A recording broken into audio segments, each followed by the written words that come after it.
Hey, what's the deal, YouTube? It's your girl, Miss Honey.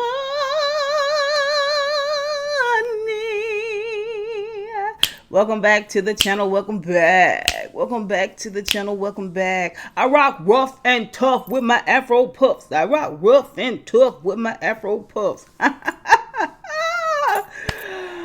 Shout out to the 90s. Really good episode of Power Book 3, I think it is, Book 2, something like that. Raising Kanan, Season 1, Episode 5, Choose Your Battles, right? Good episode. I know there's going to be a ton of people out there like, nothing really happened. Like, what went on? But honestly, at the end of this episode, they could have went on like a 2-week hiatus. Like, it was giving me season finale vibes in that there was a huge cliffhanger drop like at the end of this episode. Wasn't the same amount of action as you get with a season finale, but definitely the what vibe was definitely in place. Okay. Before I go any further, I was way too close up on the screen last week, and none of my honeybees said a word. Like, do not ever see me slipping. Okay, don't ever catch me slipping, and you don't holler at your girl. And let your girl know, sis, you are you are up on that camera a little too close, mama. Back up, right? Also, I want to remind everyone, my numbers are super low on these videos. I'm just not used to that. Like, I'm not used to my reviews having low numbers, right? Not my reviews. I mean, not my reviews, right? Like, I'm taking it on the chin with the devotionals because that's my commitment between me and God. You know what I'm saying? But my reviews, undisputed, like, get numbers. So, what's up? If you are not subscribed to my channel yet, please go ahead and do so. I promise you there is more coming. I promise you. I'm just trying to get things right. You know what I'm saying? Get myself back into the groove of things, right? One. And two, also remember to hit that thumbs up, comment, subscribe, like, share. I mean, tell people. It's not a lot of people out here outside of just a few handful that give you good commentary on these shows, right? Like, we talk about it, we expound upon it, we try to bust out a couple of 2-3 life lessons. Yes, it goes a little bit longer than most people's videos, but for sure, when you leave my video, you know what happened on that episode. And if you're some of my Caribbean followers, they know they come here because I give the deets, the details, right? I have some subscribers who are blind and legally and they love to hear me explain scenes out and things like that. So yeah, it has value, you guys. Thumbs up, thumbs up, thumbs up, subscribe, and of course comment down below so we can chop it up. We didn't talk a lot last week, but this week we fixing to talk about it, okay? Because we got meat. Let's eat, okay? Just go ahead and give you just a little light 90s vibe. Afro puff, baby. Hats. Ooh, hoops. And who got on old nasty piece of Wet n Wild? Was it 740? What was the Wet n Wild number that we all used to love? Was it 740? What was it? It might be Fashion Fear I'm thinking about. I don't know. But y'all put it down below if you remember, okay? The fuchsia lips that everybody wore from Fashion Fair and from Wet n Wild, which was a knockoff from the Fashion Fair color, okay? All right, so let's get into this episode. I gotta put my spectators. Oh, she cute with the spectators. Okay. Anyway, let's get into it without further ado. Now, this episode, I'm going to be going scene by scene. Just going to see if it helps to slim my time down just a little bit, okay? Instead of going character by character, right? Okay, so let's go ahead and get into it. The episode opens up with what I think should be a flurry of expletives and what the duck and you know, kind of like how it was with Unique last week, when Unique had just this quick little pushback on his organization. I mean, he running dudes down in the projects, he snatching their ear off, he blowing them in the head, you know what I mean? I really thought this how it was going to be with the whole Stash House, Rock, Kanan, and Marvin situation. But no, we see where Kanan is in the mirror. He's getting fresh to death. He putting his outfit together. You know what I'm saying? He trying on his Pumas and wasn't really feeling the Pumas. He was like, oh, let me just go ahead and throw back on these Air Force Ones. He looked down and he noticed it's blood on his shoe. Well, of course, this is the dude that Marvin shot right in front of him in last episode. Not really sure why the first thing he didn't do when he got home from Symphony's class is go under that bed and get that shirt and get it the heck up out of there. It was too late anyway, because he finds out when he comes out of his room, he's completely impressed with his outfit. He's not stammering or stuttering or feeling anxious. He's not nervous. He's not scared. I mean, Marvin say he got hurt. I guess I have to agree, because if somebody got their head blown off in front of me and they brain matter splattered on me and things of this nature, you know what I'm saying, my nerves would be bad. Like, I would just be like a little bit, you know. But he fine. He come out the room and Rock got the bloody shirt sitting on the table. I was like, they don't know about evidence. Did we talk about evidence in the 90s? I think in the 90s, evidence was really a thing, right? Like blood spatter. Wasn't that a thing? Did we collect fingerprints and things of that nature? Why set it on fire if you're going to drag it all through your house and have blood matter everywhere? Like, I just don't even anyway. Middle of the kitchen table, she said they're smoking. And she was like, I put the shirt back to see if you was just going to tell me and not force me to have to ask you. But I see I'm going to have to ask you. And he is just like, I was like, why is you mugging? Why you mean mugging, sir? You in the wrong. Huh? You stone cold busted. You stone cold busted. Walking in the rain, I saw you and him walking in the rain. You stone cold busted on the Jimmy Jammy, right? And, you know, she just lets him know, like, what the heck happened. He takes it on himself. He says he went by the Stash House to get some of his stuff. Marvin was there moving and he wanted to help him. He wasn't going to leave him out there by himself moving the stuff. And she was like, boy, you can tell it like it's the truth, but I know a lie when I smell it. I know a lie when I smell it, okay?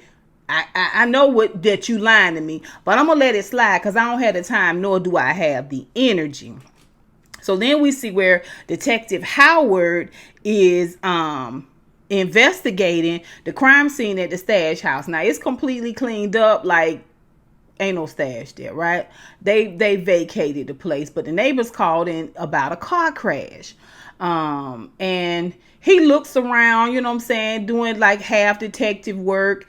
His partner, his old girl that's his partner, she looking around and she's like, okay, it's beer bottles and all of this stuff that we could collect as evidence. Like, there's blood on the floor. Like, we ain't gonna get no blood samples. I don't even. And he is just like, nothing to see here. Let's go. Whatever happened here is done. It's over. It's nothing to see here. But he is kind of putting a pin in it, right? Then we see where Rock is talking to Marvin and Lou. And I believe they at Rock's house talking. And Marvin is eating and he's just trying to kind of breeze past the whole stash thing. Like, I was just like, Rob, what is going on? Like, he's directly responsible for you losing half your loot and half your boot. Like, I guess because she his bro, he her brother, but he's the oldest brother, and she gives him a tongue lashing like you're dumb, you're stupid, you can't be trusted, you're incompetent, you're dumb as hell, you're stupid as hell, I mean, just any things that would have made me cry for sure. But he's obviously used to being told that he does some dumb stuff. He repeatedly does stupid things, right? And so, he kind of trying to talk back, and she's like, shut the duck up. Shut your ducking mouth. And, he's like, but I'm trying to tell you, you're too stupid to even listen. You're too busy worried about yourself and trying to cover your own arse that you don't hear me telling you to shut the duck up. I was like, oh. Ooh, wee. And she was like, what do you think, Lou? And Lou was like, I rock with you, sis. And Marvin's like, for real? For real, this how you gonna do? Yeah, everybody know about you, Marvin. Like, we all up on you. So, Marvin wants to know who snitched about the stash house. Like, who told about the stash house? And Rock is like, I'm not even trying to think about that right now. What I'm trying to think about is keeping a tight eye on Unique. You know what I'm saying? I want to know his every move. I'm like, how you gonna find this out, Rock? You ain't even got no crew. You ain't got no boys. Like, what's up? And so, Rock gets up and leaves, and as she leaving, she gives him a little bit more verbal karate. You know what I'm saying? Stupid, dumb, stupid, moron, stupid, dumb, I'm out, bye. And then as soon as she break that doorway, Lou is like, you one dumb son of a ninja, right? You botched the stash move and you took Kanan. You could have got Kanan killed. He was like, you get stupider and stupider every day. So Marvin taking it boom, boom, boom on each side, right? Nobody is vibing with Marvin right now, okay? And it don't help that he's trying to still eat a full meal in the midst of being chastised.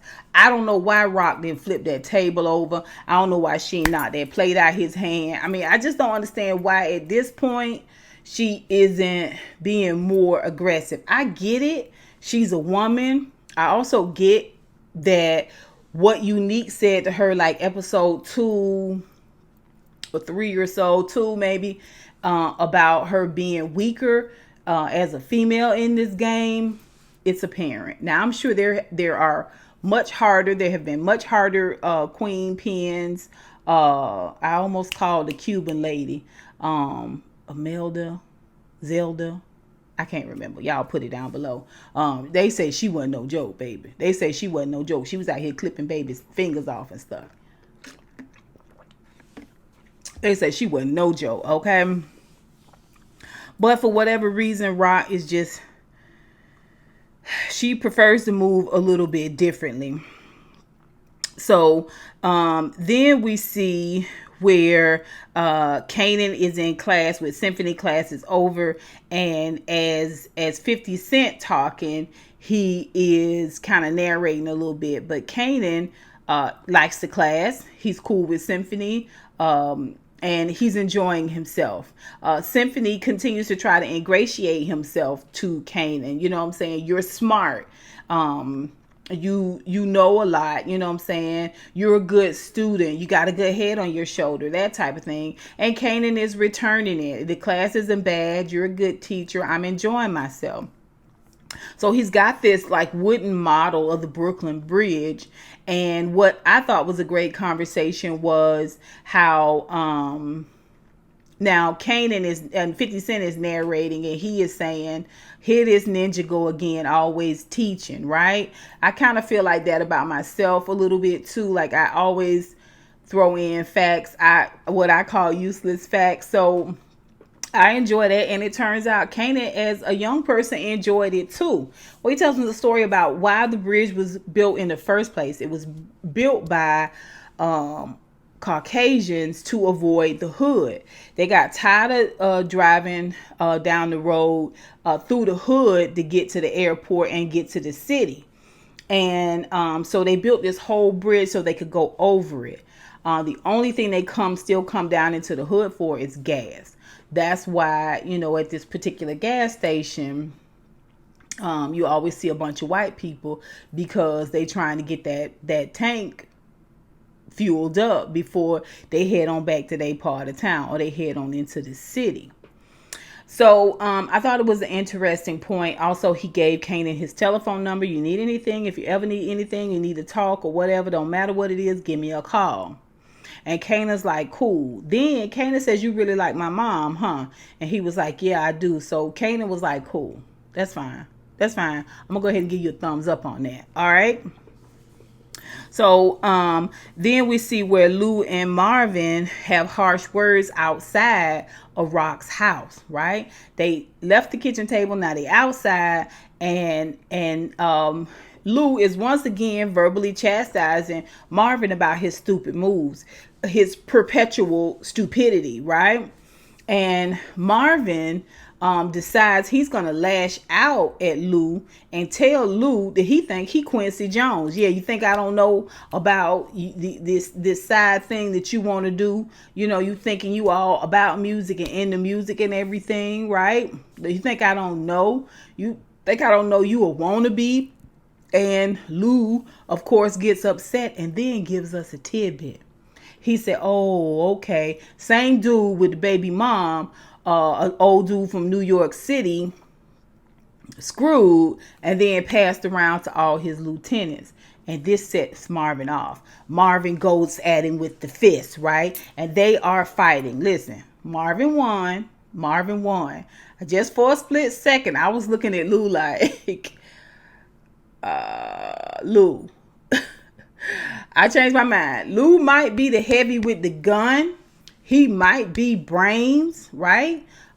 He might be wise decisions and smart moves, but he ain't got them hands. Now when it come to Marvin, he ain't got them hands. Marvin mollywopped him, but good. Good thing the police pulled up and whoop, whoop, whoop, threw the sirens on them, and they broke it up and went on about their business, right? Marvin still ain't learned nothing. He like grabbing his, the mother, I was just like, Marvin, if you was a part of Unique's crew, you'd be dead. You would have been dead last night. Like, anywho. So we get to see Howard back in the doctor's office. He's got bad news. The two cousins down in Alabama weren't a good match for him. They're going to have to put him on the donor registry list. And he is just like, what are you telling me? Do I need to get my affairs in order? She was like, listen, if we can't get you a donor, we're going to talk about palliative care, which is hospice, nursing, procedures to make you comfortable, right? I said nursing, but I mean like around the clock nurse, right? Like stuff to make you comfortable, morphine drips and things of this nature, you know what I'm saying, to make your last days less miserable, right? Hard conversation. And he's like, God, dog. Really though? And she was like, here's a couple of things you can do. You can stop smoking, you can change your diet, you can start working out. All of the things that he is refusing to do.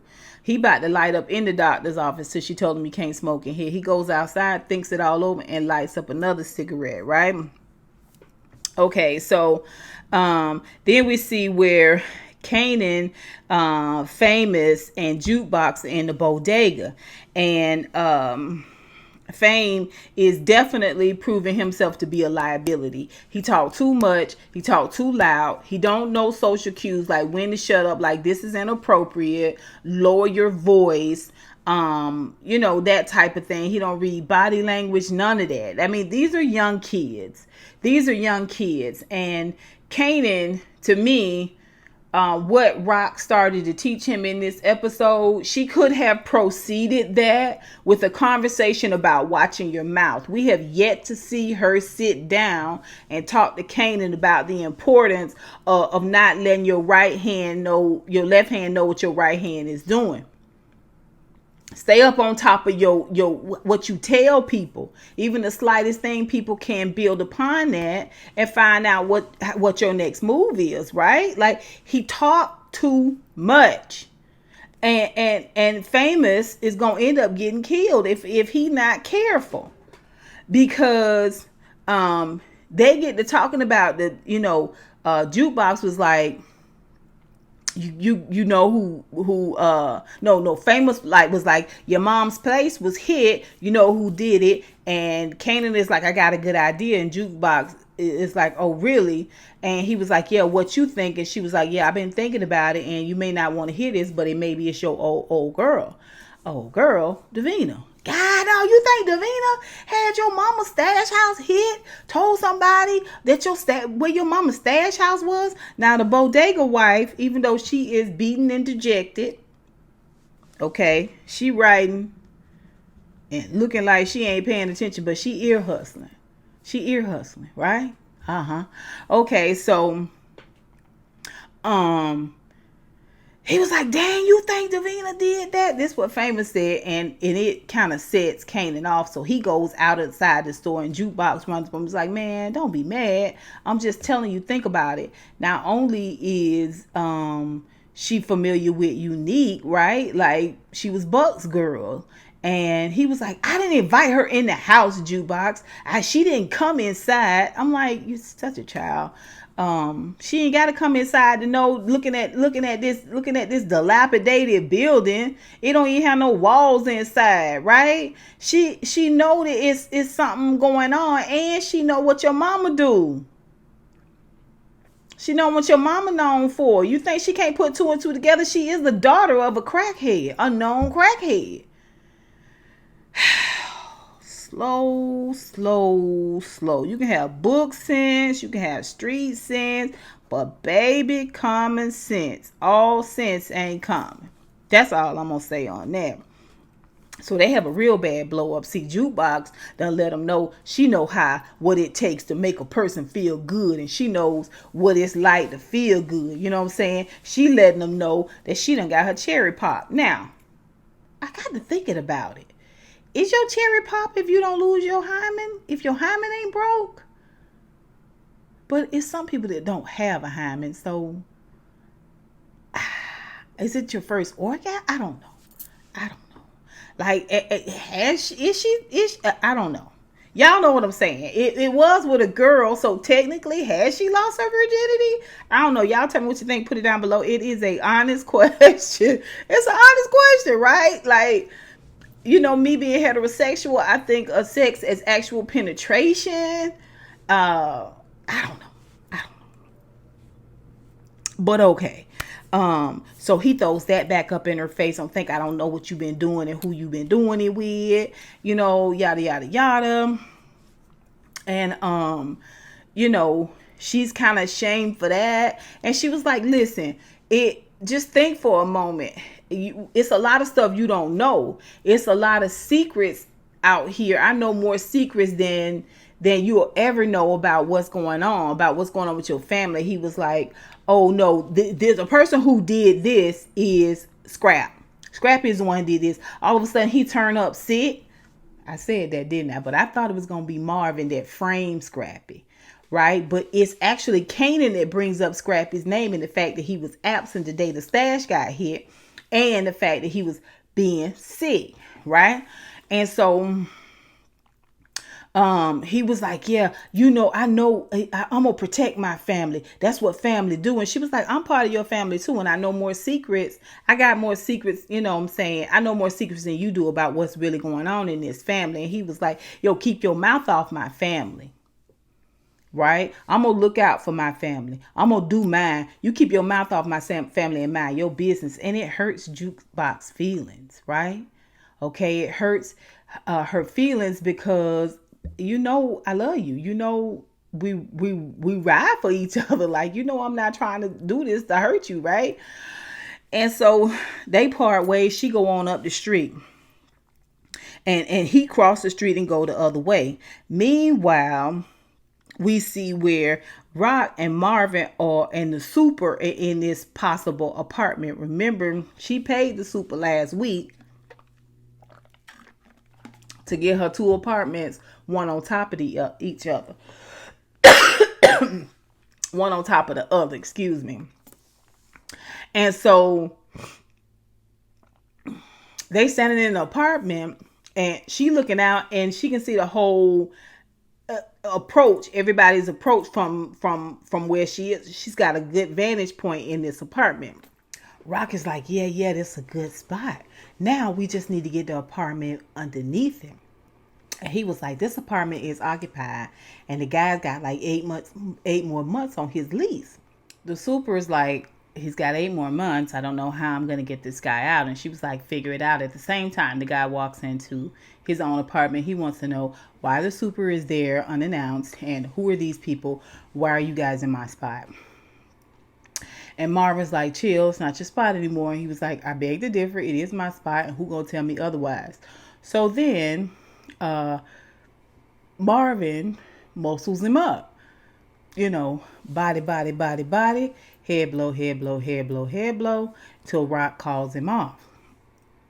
And then she asks the super and Marvin to leave. Then she has a conversation with him and lets him know that we can do this the hard way, or we can do this the easy way. You know, she makes him an offer that he can't refuse. He coughing up blood. And he's like, okay, no problem.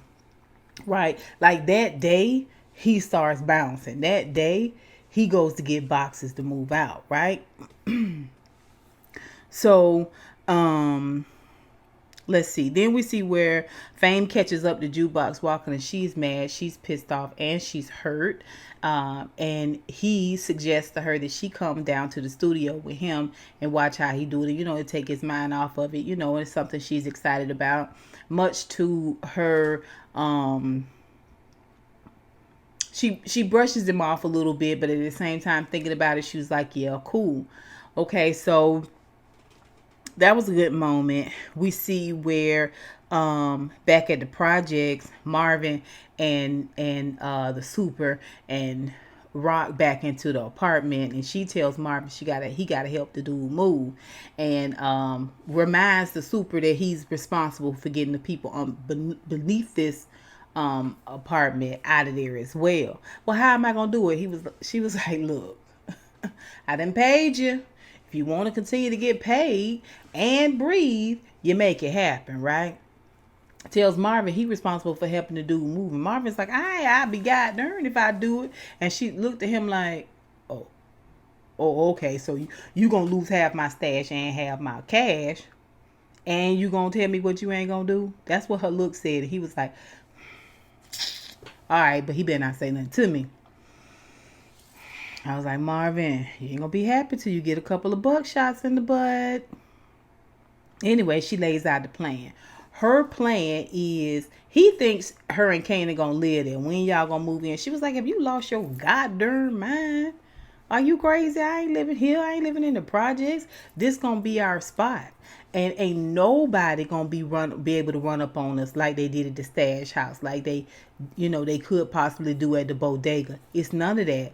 This where it's gonna be. This where we gonna sell our dope out at. Let Unique have them corners. We gonna run the projects, and we gonna they gonna, oh man, I almost said it. They're gonna not renovate, but kind of like kit the apartment out where they put a space in the floor, and if somebody come to their door, they can drop it down to the apartment below, and nobody's any the wiser, right? And plus, the vantage point is like a hilltop. They can see coming and going in all directions from this one apartment. And so he was like, oh, okay, we're going to be up on the mountaintop and let the rest of them, run around down there like roaches. And then he was like, yeah, mountaintop, right? He knows it's a good idea, but it's almost like he hates the fact that she came up with it. You know what I'm saying? Because he knows he doesn't really have the capacity to think real strategic like Rock does. And I will say this, Rock doesn't have in her to be as violent as Unique. You know what I'm saying? She's not the bull in the china shop kind of person. She's a strategic thinker. It has its benefits, but you got to know how to balance both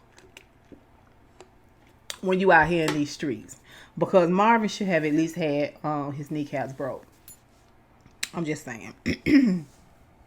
So, we see where Kanan busts into his room after he done left jukebox, and he's reaching under his mattress looking for his gun, the gun that D Wiz gave him. Right? I thought he gave the guns back. I mean, surely D Wiz's brother is missing his gun, but okay.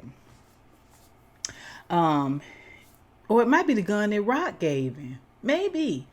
Did she give him a gun? I believe she did. That might be the gun that Rock gave him when she taught him how to shoot. It ain't under there. Rock right up on his tail when he come in, because she done pulled up while he was running in. And you know, as a mama, when your child is rushing, like when they doing something, and she want to know what's going on, why you in such a hurry. He was like, oh, I came here to get some quarters so I can go down to the arcade. And she was like, oh, okay, I'll drive you. So she takes him down there, drops him off. He goes in. Of course, he's reluctant because this wasn't where he was headed. He goes in there and she pulls off. And we see where Howard and his partner, Detective Howard and his partner, are watching her. They really tailing her. But when they see her drop Kanan off and then see him duck out of the arcade immediately after she pulls off and go around the side of the building, Detective Howard tells his partner, that's who we need to be watching. She was like, I thought we was gonna be watching Rock. He was like, nah, that's who we need to be watching. Now that I see him, I see how he moving, that's who we need to be watching. He was D Wiz's friend. And something tells me he had something to do with this stash house situation, right?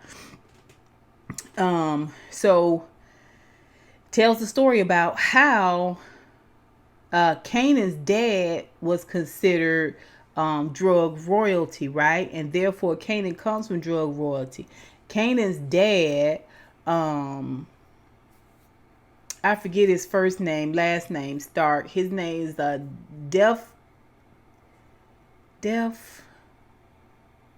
I can't remember his daddy's name, but it's something like Def Con or Def Jam, something like that. Stark was one of the largest kingpins in the projects in the drug game. Like nobody did it better than this dude, right? So therefore Kanan is rock royalty. And what's better than following the queen pin is to follow the prince, right? So he starts tailing Kanan. I was just like, oh Lord. So Kanan rolls up on Scrappy, who playing dice in the alley with some dudes. And he want to know, oh, you ain't sick no more. I thought you was sick. And the guy was like, Scrappy was just playing him out. Like, dude, don't you have some homework to do? Don't you have homeroom? I mean, shouldn't you be doing after school program? You know what I'm saying? Watching after school television? Like, what? Why are you here in my face, son? And it pisses Kanan off. Yeah, I want to know, where were you? I know you had something to do with that. And Scrap was like, you crazy. First of all, I'm loyal. All day, every day, right? Like, your boy don't snitch. Your boy don't do that. You know what I'm saying? Your boy ain't no backstabber, right? I'm loyal to your family, right? And Kanan's like, yeah. I see you. And the guy's like, what the heck are you talking about, dude? Beat it. Move along. I don't answer to you. First of all, if I thought your mama sent you, if Rock was standing right here in front of me, I would have a different attitude. But you rolling up on me don't mean nothing, because I know your mama don't know you here, right? Run along, little boy. And so him and Kanan start fighting. And, Kanan trying to hold his own, but, he's a big boy. And he's swinging hard and missing and falling and getting caught up, right? He getting stolen. Like, first he gets the open hand slap. That make you mad. When you get slapped like that, baby, you just go nuts. Like, right? But It throws him off. And then he gets pep stolen. And he sees blood. Oh, I got blood. Now I'm really seeing red. And he runs after him and tackles him, and they down on the ground. And it's just a bundle up mess. Now, meanwhile, Howard and his partner see it all. And she was like, should we jump in? He was like, yeah, let's give them a minute. Give them a minute to wear themselves out a little bit. Rolls up on them. Doot, doot, doot. They break it up and get out the car and walk up on him. And the guy Scrappy was like, we was just playing. He was like, yeah. I'm just doing my job. And I'm going to take y'all both downtown. Put them both in handcuffs, throw them both in the back of the car. I was like, oh, this a mess. We see one of Unique's dudes coming out of the store as they being put into the car. Okay, so we then go to see Rock back down at the bodega, and she is putting her money in, just counting. Like it's so sparse. Like they got hit really hard. Like she don't have hardly nothing on the shelves. Like her stash and her money was hit super hard. So basically she over there counting up her change purse. All right. And the bodega owner is like, you pay me more money. I want more money. And she was like, we've already negotiated. I want to renegotiate. She said, the first time we negotiate with money, second time we negotiate with fists. What you want to do? Huh? You said, what now? I can't hear you. That's what I thought. Scoot along, right? Move along, all right? It's going to be a mess between them. I'm telling you, it's going to be a mess between them. But I'm waiting for him to get his. I really am. Okay, so then we see where Howard's talking to Kanan. He's sitting down at his computer and he's going to take all his information in. But Kanan knows that he has the right to say, I'm not going to say anything to you. I'm going to wait on my legal guardian. And that's what he tells him. Now, he's got blood spilling down. He got blood in his mouth. Detective Howard pulls out a handkerchief and says, wipe yourself up. You're leaking. Fix yourself up. Clean yourself up. And Kanan patches his mouth up, gets a little blood on it, tries to give it back. And Detective Howard is like, is you crazy? That is DNA, sir. No, sir. And Kanan throws it down there on the desk. What's your name? What's your full name? Kanan don't want to talk. And he says, look, I'm not going to charge you. Okay, I brought you in really as a warning. Your mama, I know your mama from way back. Okay, your mama used to love me. Your mama used to be all up in my stuff. You know what I'm saying? Okay, we used to get it in. Say all that. It was implied though. It was implied. So he was like, so I wasn't gonna, but if you're gonna make it hard on me, you know what I'm saying? If you're gonna try to act all tough, okay, we can do this the hard way. Now, what's your birthday? So Kanan tells him August 15, 1975. I was 5 years old when Kanan was born. Okay, but I digress. And so he was like, 1975. And so Kanan was like, yeah. At this time, Symphony walks in. This is who Kanan has called. And of course, Howard is like, you good? You good? Can I help you? I've come to pick up the young man, young Mr. Stark here. Who are you? Family friend? Oh, no, you don't seem like no legal guardian. He was like, legal? Is it legal for you to be harassing young black men on the street and bringing them into custody for no reason? Is that legal? And Howard was like, oh, you smart too. Okay. And so they kind of tongue wrestle back and forth, and Symphony gets kind of the best of him, right? Because Howard is being disrespectful, calling the N-word, and Symphony is like, I'm not an N-word officer. Okay. Then I don't mean to be disrespectful, brother. You know what I'm saying? You got checked. You got checked, Detective Howard. Watch your mouth. Watch your mouth. Everybody is not feeling this machismo that you giving off. This false sense of bravado. Everybody not feeling that. We all not down with that, sir. Okay. He collects Kanan on up, takes Kanan on out of there. This time, then Detective Howard goes onto the computer. one of them dot matrix, you know what I'm saying? Black screen, green writing, like kind you see in the old libraries. Pulls up Kanan's daddy, looking at the information there in the records on the record book, right? Then he looks down at that handkerchief and sees that spot of blood on that handkerchief. Okay, wait for it. So then we see the best scene of the entire show, which is down at the studio. Famous inside the booth and he doing his thing. You know, I rock rough and tough with my afro puff. That wasn't his rap, but that's the only rap I got on in the front, my frontal lobe right now. So that's what we're gonna get. He lays it down. We see what Camacho and the sound guy are talking about. They got to get the vocals. They got to lay the vocals down. So he names a couple of girls. Ain't nobody coming because you don't like to pay. By the way, you 2 weeks behind on what you owe me, right? Ain't nobody getting paid out of this piece. And Camacho is like, listen, as soon as we do the showcase, before you said you was going down to such and such studios and we was going to get paid after that. We still didn't get our money. You know what I'm saying? I got people looking to me for money, child support, things of this nature. I need my money. And I'm not going to be able to do anything else on these soundboards or anything else until you get me my money. And so Juke is there, Jessica is there, and sitting in the middle of the two of them is Lou. And Lou say, how much? And Fame is like, we don't really discuss business in front of, outside of the family. And the guy was like, bump that, I need my money. What you got? And Fame was like, yeah. This the money man right here. I said, I wasn't even going to tell you that I already had line money up. Just rolling into the lie. You know what I'm saying? He can't be trusted. And he on that dope. You know what I'm saying? Like, he ain't good for nobody, but we gonna see. So,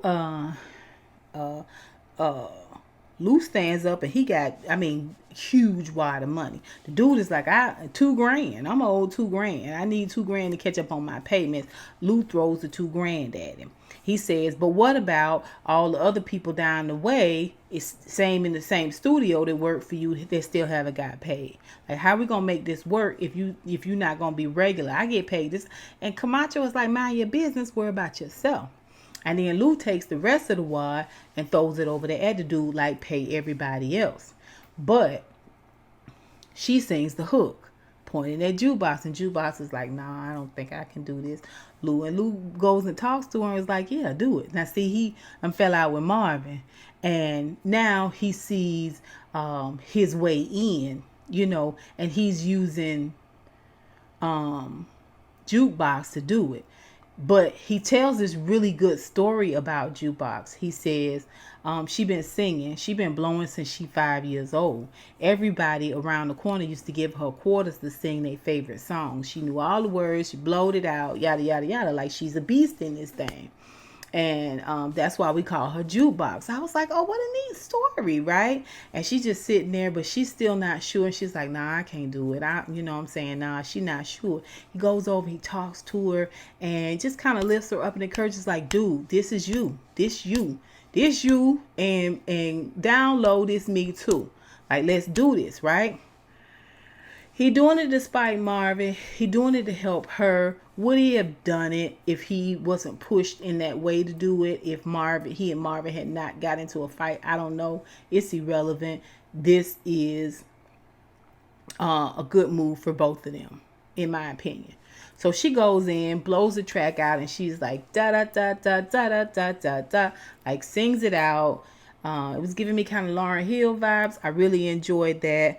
At the same time that Camacho was telling him he don't know about Jukebox doing it, and this professional, and this ain't no, this ain't no Rudy Poo. We can't just throw anybody on it. Jessica gonna chime in and say, well, baby, maybe we should find somebody else, talking to Lou. And Lou look over his shoulder at her. I was like, oh, I can't wait for the day you have to yoke her up. See, because she thinks she's smart. She thinks she's slick. She's going to have to learn her place. If not, Lou, I'm telling you, it won't be long before she try to rule over you and rule over your business. That's bad business. Listen, that's the game. A girl has to know her place. She has to know how to float in and out of conversation. Lest she get her face slapped. You know what I'm saying? Lest she get yoked up, real tight up in here. You know what I mean? Like, I grew up in the 90s, okay? So, I thought that was like the best scene of the whole episode. We see where Symphony pulls over after he picks up Kanan, and he tries to kind of have a heart to heart with Kanan about the situation, like what really happened. He was like, we don't have to tell my mom about this. He was like, I don't know about keeping secrets from your mom. And so Kanan kind of pulls at Symphony's heartstrings, especially when he finds out that Symphony was a foster kid. Because Symphony was like, Kanan was like, you know how moms are. Symphony was like, I never had a mom. I grew up in foster care. And Kanan was like, my bad. He was like, no problem. You didn't know. He was like, but I don't think I could keep this from your mom. He was like, look, if you blow me out to my mom, or front me out to my mom, then she gonna lock me down and throw away the key. You don't understand. When my mama go hard, she go hard, right? Like, at the same time he pulling on Symphony's heartstrings, he's kind of dragging Rock to Symphony. And you can see on Symphony's face, like, she that cut and dry? She that ruthless? You know, Symphony said, why you call me instead of your uncles? And he was like, yeah, didn't neither one of them answer. I couldn't get them on the phone. I was like, just lying to be lying. We see where, like I said, Jukebox tears the booth up. We see where Scrappy's walking home at night, and Rock pulls up on him, and he don't want to stop for Rock because he feel like she finna get in his behind about Kanan. And so the minute she pulls in front of him to stop him from walking, he says, look, I know he's your boy, right? But he rolled up on me and I couldn't let that stand. So she was like, get in the car, Scrap. We don't see what they talk about. We don't know.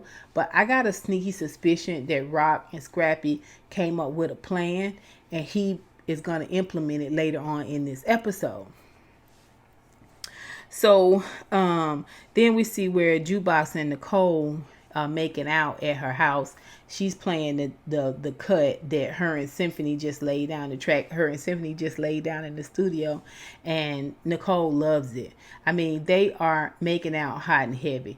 Nicole is on her. She flips to get on top of Nicole, like kissy, kissy, kissy. Mom just walks in. I was like, now, in my house, you couldn't lock no doors. In my house, you could not lock doors, right? But I would have took that hit. I would have took a locked door hit before I took a you got called grinding, grinding in your bedroom hit, right? I just couldn't have did it. But Nicole's mind goes off. She blames it all on Jukebox. She said some horrible things to Jukebox. She calls her a repellent. We let you in our home. We fed you. We took care of you. And this is how you treat us. This is what you do. You know, basically kind of accusing Jukebox of sexually assaulting their daughter. The dad comes in, it's mass confusion. Jukebox is just a child. She is crying. Nicole is crying. Mom, it's not her fault. Mom, it was me. Mom, it's not true. She tells Jukebox to get out, never come back here again, or I will call the police. Well, Jukebox runs outside, and she is basically having like a little bit of a panic attack because, I mean, it was a horrible scene. I mean, Jukebox went from being on like a super high to like this extreme dejected low, right? Having dinner over there, being with her girlfriend, having a place to chill out where she felt supported came to an end, you know, and it was hard for her, right? I thought she was going to throw up, child. She was, but she was just having like a little anxiety, you know what I'm saying, like hyperventilating. It was very emotional. So then we see where Rock has made the decision after she rolled up on Kanan and talked to Kanan about why he was running in the house. He was telling her he felt like she played him out. You've been playing me out. I told you I want you to put me on, and you're not really putting me on. And this begins the pattern of her kind of answering to him.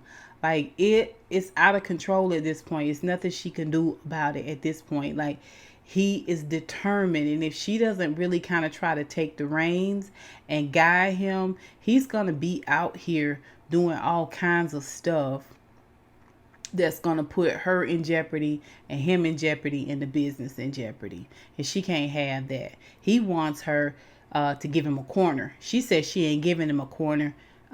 He said, well, teach me how to cook. And she was like, I got to think about that. So she's had this time to think about it. And now she is showing him how to cook. And she says, first things first, you don't ever do this in your own home, right? You don't cook where you live, right? I'm only showing you how to do this because it's a small batch and I'm not taking you to the lab. I was like, oh, so she got a whole lab. No crew but the lab. Okay, that's fine, whatever. And she gets a pot of water, puts it on the stove, and it starts. I was just like, oh man.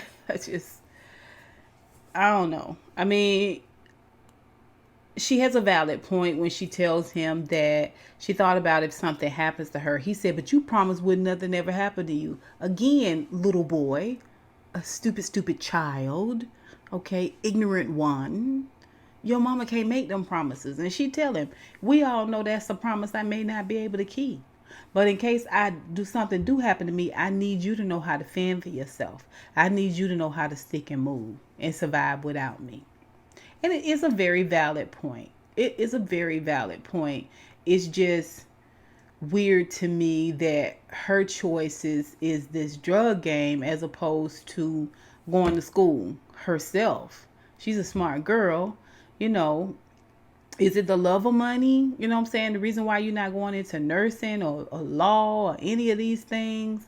Why don't you go to school so that you can move out of where you are and not have to do this? This is what you do when you really love your son and care about your son, and you got the resources to pay for school. You got the resources right now to pay for a couple of years of college for yourself, right? And figure the rest out. But your only option to save yourself and to save your son is to teach him the game. You know what I'm saying? Let the chips fall where they may. We see where Scrappy goes in and talks to Unique. And this is what I was saying about the conversation we didn't hear between him and Rock. Because when he goes in there, Unique was like, I heard you thinking about changing teams. And he was like, yo, I'm loyal for sure, but my money got to be right. And if my money not right, you know, I'm trying to level up financially. And that's really what my loyalty lie. Where who gonna get me paid? Who gonna get me that money, right?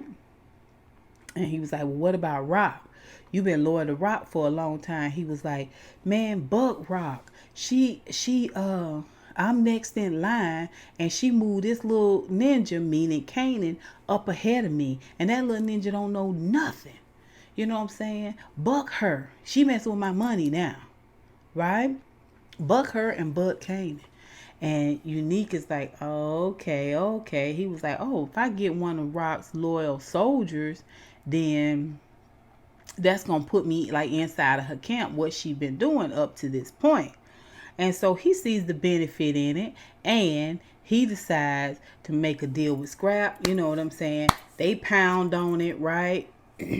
And accepts him into his organization, right? I think he's a plant for Rock. Now, eventually, he's going to probably end up getting murked because this how the game work. But it speaks to how strategic Rock moves, right? So instead of you coming out stone cold blasting with a Jimmy, with a jammy, I saw you. Anyway, you moving strategic. I like it. I like it a lot. All right. Like I said, they shake on it. we get to see where Lou and Jessica making sweet, sweet love. Not really sweet, sweet love, but he got better moves than Marvin, in my opinion. You know what I mean? It still was a little womp womp. Like I said, we haven't really had any good, spicy, juicy sex scenes in this episode. I mean, in this season, this book, this chapter, whatever. But it was okay, right? And we can see that Lou feels powerful. He feels strong because he is someone operating in the field that he really wants to be in, which is music, right? It's under the table. It's real, real drug dealish, but it's still in the field that he want to be in. Final scene is one of the best scenes here.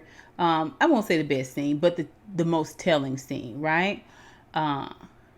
Rock goes to take the trash out after she done taught Kanan how to make a rock, cut a rock, bag a rock. And he walks up on Detective Howard walks up on Rock, and he lays it down for her the timeline. He thought Kanan was older, but Kanan is 15 years old, really. Okay? And your man's Kanan's supposed daddy was in jail at that time. And y'all didn't have no conjugal visits because I checked. And Rock is like, you don't know what you're talking about. This is the first time we kind of really seeing Rock full on shaking. Full on shaking. Not when her stash house was hit. Not when Kanan almost got killed. Like, we see her shaking. Right? And I promise you in this scene, she looks 65. She looked 65. I don't know if it was the lighting or what, but she looked great and old when he rolled up on her and rolled that timeline out. He said, don't play with me. And she was like, you don't know what you're talking about. He was like, it's no way in the world that DEF CON could be Kanan's dad. It's no way. He said, I didn't want to face it. But knowing what I know now, it's no way. Kanan is my son. And Rock is like, forget about Kanan. You can forget about Kanan. You'll know what you talk about. Stay away from this situation. I don't want to talk about it no more. Mum's the word. You're dead to me. And she storms off and the episode goes off. I was like, Rock, what's going to happen? Now, Kanan, being Detective Howard's son, you would think offers him a bit of protection. But remember, Detective Howard needs a bone marrow transplant. Right? He needs a good match. Kanan is that good match. If you know, like I know, Kanan is not going to voluntarily give up bone marrow. And obviously, Rock is not with it. So I think some negotiations are going to have to be had when it comes to what Detective Howard needs, what Detective Howard knows, and what Rock needs and what Rock knows. Right? But y'all tell me what y'all think of this episode. Put it down below. You guys, good episode. It was a super duper cliffhanger. Like, what is next? I saw a little preview of next week's episode, and I'm telling you, this episode left out on such a cliffhanger. I was expecting them to say in 2 weeks the continuation of this episode. I was completely expecting that. But it's coming back next week and we're going to still be rolling, right? So, y'all tell me what you think. Put it down below. Please don't forget to rate, comment, and subscribe. And until next time, honeybees, mwah, mwah, mwah. I'll holla.